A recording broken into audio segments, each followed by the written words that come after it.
Reason world no. One Aryna Sabalenka stormed off, smashed racket after Australian Open finals loss.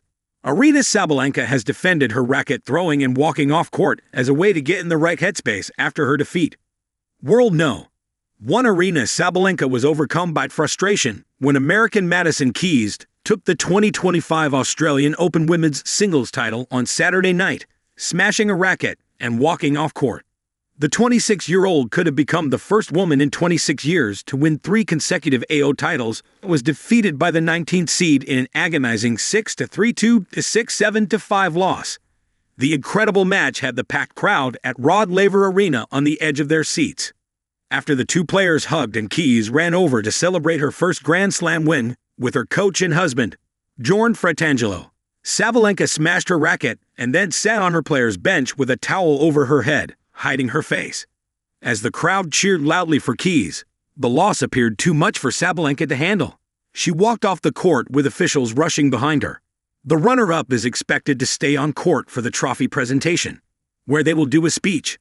Sabalenka confessed she was frustrated because she was so close to achieving something crazy and threw the racket to release some of that emotion.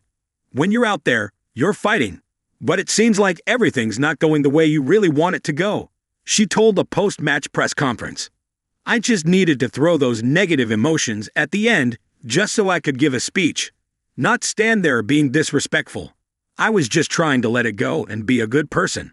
As for walking off the court before the presentation, Sabalenka defended the unexpected move as a way to get back in the right headspace to continue. I just needed that time for myself to kind of like switch off and forget and leave it in the past and be respectful, she said.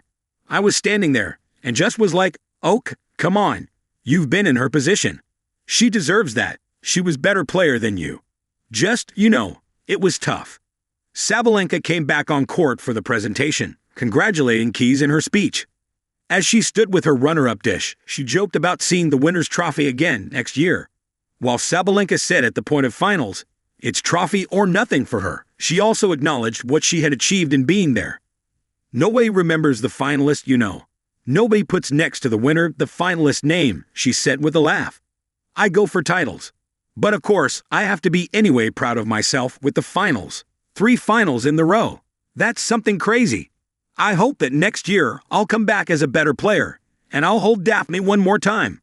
Sabalenka's name is already engraved on the Daphne Akhurst Memorial Trophy, twice after her 2023 and 2024 wins.